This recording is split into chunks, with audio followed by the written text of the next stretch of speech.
Ayan, so magandang umaga sa ating lahat. No? Nandito tayo ngayon sa ating paggawaan ng bar concrete garden bricks with plain cement toppings. No? So yan po yung toppings niya. Ilalagay ni Kuya, dalawang takal. So tanungin natin si Kuya dito kung ano ang ratio niya dito. Kuya, ano ang ratio mo dito sa una sa toppings? Yung toppings mo, ilang sa isang sako na simento? Sa isang sakong simento, ilang buhangin? Upat na alak. Apat na karatilya? Alak. Hindi, yung ito muna. Oh, Ito muna. upat. Apat na karatilya. Tapos, Pan ka? Ah, saglit lang kuya. Apat na karatilya. Tapos, ilang sakong simento kuya? isa. Isang sakong simento. Portland type 1. Oo. Tapos, ilang litro na molasses? Dalawa. 2 litro? Dalawa or isa? Dalawa. 2 litro na molasses. Ayan, 2 litro na molasses. Ano ni Kuya dito. Tapos ilang piraso ang palabas mo dito Kuya? 120. 120. Tapos itong toppings mo, ano ang ilang pala na painsan? Tulo. 3 pala na painsan.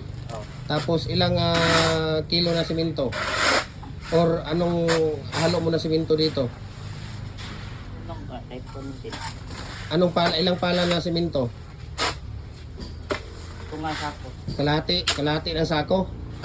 So ngayon ulitin ko po no, ang ginawa dito ni Kuya Kukoy ay bar concrete garden bricks natin na plain cement toppings po siya. Ang ratio po dito 4 na karatilya, no? Ito po yung karatilya niya. 4 na karatilya na buhangin, tapos 2 litro na molasses.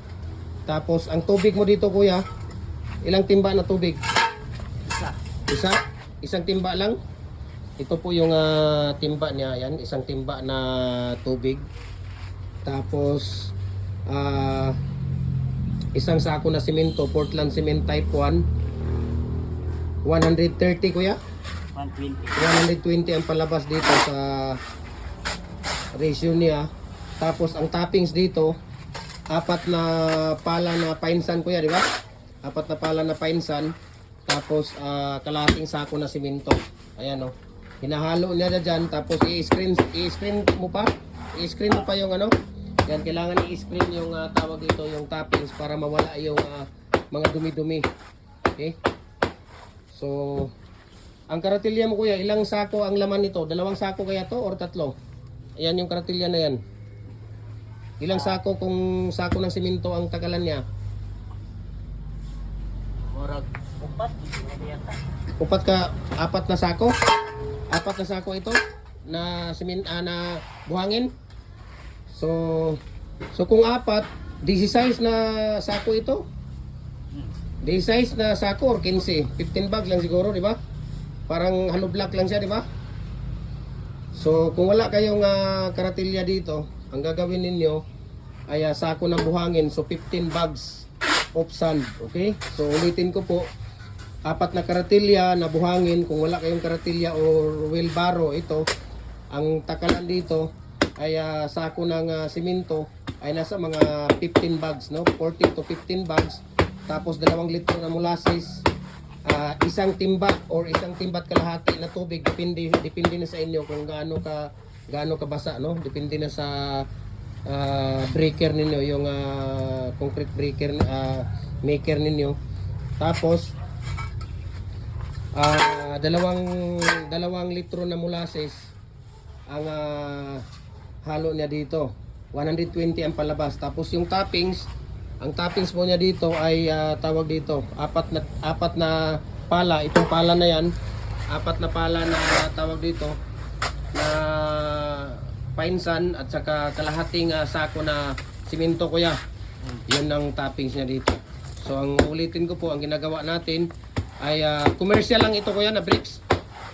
Commercial na bricks natin. bar concrete garden bricks natin with plain cement toppings. Commercial po ito. Okay? So sana no nagustuhan ninyo ang ating tawag dito, yung ating ratio dito. At paki-comment no, paki-like and share at paki-follow sa ating Facebook page, Jim Hardware Kukulamber Concrete Products Manulang Brand. Jim Hardware Kukulamber Concrete Products ang nituan brands. Triple A&F Kukulamber ang ating personal Facebook account at saka yung ating TikTok account at Jim Hardware Cagayan de Oro or Felix Tan Pagikan Jr. no, para pa-updated po kayo sa lahat ng ating mga video, ating mga mixing ratio tips natin. Okay? So ganun lang ang gawin ninyo no. Kailangan ninyong ikutsara pag may mga biyak-biyak konti. Ayan kung makikita niyo kuya, di ba? So napakagaling po no. Napakagaling po yung ating ano dito. Kuya, maraming salamat. Ang God bless ha. Okay. Ayan.